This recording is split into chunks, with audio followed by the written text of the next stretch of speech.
Okey, kalau saya mau tengok sini, ni adalah tempat untuk kawan awak kerja lah hari-hari. Kawan ngedit video ko, set up barang ko, ataupun fikir idea nak buat konten keluluk. Ni macam-macam barang kat sini deh. Jadi dalam video ni kawan kena ayat gapo. Kawan nak tunjuk satu hive ni. Hive ni kawan letak atas meja gini ya. Tapi hive ni belum siap proses lagi.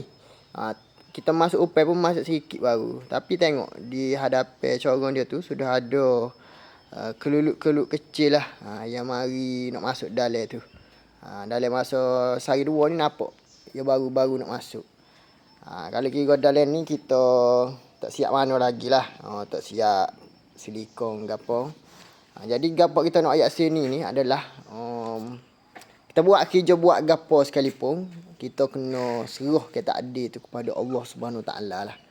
Kalau kata kita buat tu usaha banyak setara mana pun, kalau orang kata tak jadi, tak jadi.